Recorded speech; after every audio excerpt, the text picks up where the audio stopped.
அண்மை செய்தி.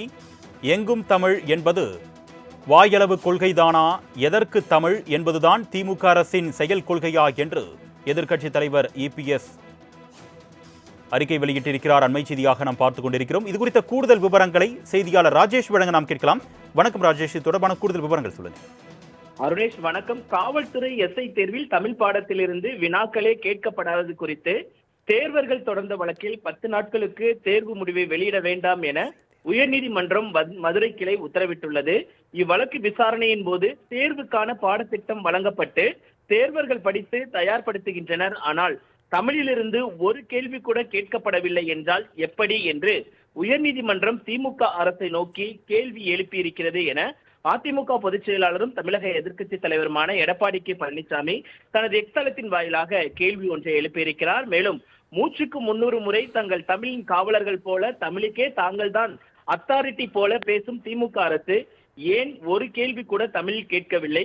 எங்கும் தமிழ் என்பது வாயளவு கொள்கைதானா, எதற்கு தமிழ் என்பதுதான் திமுக அரசின் செயல் கொள்கையா என முதலமைச்சரை நோக்கி அவர் கேள்வி எழுப்பியிருக்கிறார். மேலும் டிஎன்பிசி குரூப் 2 கூட்டுறவு தேர்வு, எஸ்ஐ தேர்வு என தொடர்ந்து அரசு பணி தேர்வுகளில் ஏதேனும் ஒரு குளறுபடி நடக்கிறது, இதை வெறும் நிர்வாக திறமையின்மை என்று சொல்லி கடந்துவிட முடியுமா? அதுவும் நகராட்சி நிர்வாகத்துறை பணி நியமன ஊழலுக்கு பிறகு வாங்கியதையெல்லாம் திருப்பி கொடுக்காமல் இருக்க வேண்டும் என்பதற்காகத்தான் இப்படி தேர்வுகளில் குளறுபடிகள் வேண்டுமென்றே ஏற்படுத்தப்படுகிறதோ என்ற சந்தேகம் தேர்வர்களுக்கும் பொதுமக்களுக்கும் எழாமல் இல்லை என்று அவர் குறிப்பிட்டிருக்கிறார். மேலும் 3.5 லட்சம் அரசு பணிகளில் தமிழக இளைஞர்கள் அமர்த்துவோம் என பொய் வாக்குறுதி அளித்து ஏமாற்றி தேர்வு குளறுபடிகளால் லட்சக்கணக்கான தேர்வர்களின் எதிர்காலத்தோடும் கனவுகளோடும் விளையாடும் திமுக அரசை விரட்டி அடிக்க இளைஞர்கள் முடிவெடுத்து விட்டார்கள். இன்னும் 2.5 மாதங்களில் அமையவுள்ள அதிமுக அரசு பல்வேறு அரசு பணிகளுக்கான தேர்வுகளை முறையாக நடத்தி தகுதி வாய்ந்த இளைஞர்களை அரசு பணிகளில் அமர்த்தி அழகு பார்க்கும் அரசாக திகழும் என்று அவர் தனது எக்ஸலத்தின் வாயிலாக குறிப்பிட்டிருக்கிறார். அருணேஷ், கூடுதல் விவரங்களுக்கு நன்றி ராஜேஷ். அண்மை செய்தி.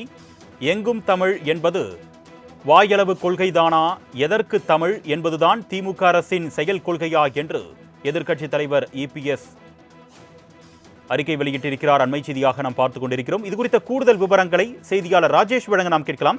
வணக்கம் ராஜேஷ், இது தொடர்பான கூடுதல் விவரங்கள் சொல்லுங்க. அருணேஷ் வணக்கம். காவல்துறை எஸ்ஐ தேர்வில் தமிழ் பாடத்திலிருந்து வினாக்களே கேட்கப்படாதது குறித்து தேர்வர்கள் தொடர்ந்த வழக்கில் 10 நாட்களுக்கு தேர்வு முடிவை வெளியிட வேண்டாம் என உயர்நீதிமன்றம் மதுரை கிளை உத்தரவிட்டுள்ளது.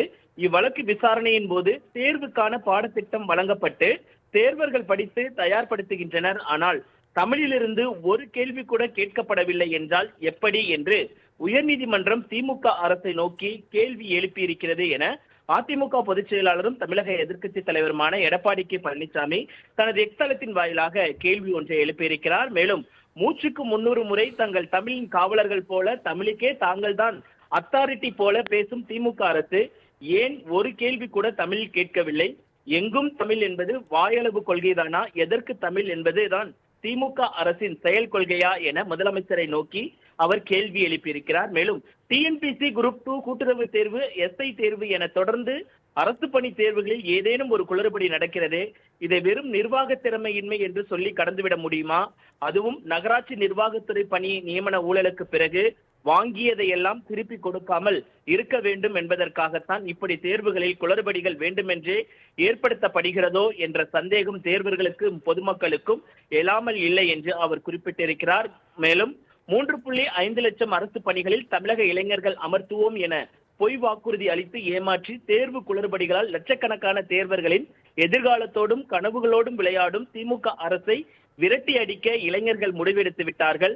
இன்னும் 2.5 மாதங்களில் அமையவுள்ள அதிமுக அரசு பல்வேறு அரசு பணிகளுக்கான தேர்வுகளை முறையாக நடத்தி தகுதி வாய்ந்த இளைஞர்களை அரசு பணிகளில் அமர்த்தி அழகு பார்க்கும் அரசாக திகழும் என்று அவர் தனது எக்ஸலத்தின் வாயிலாக குறிப்பிட்டிருக்கிறார். அருணேஷ், கூடுதல் விவரங்களுக்கு நன்றி ராஜேஷ்.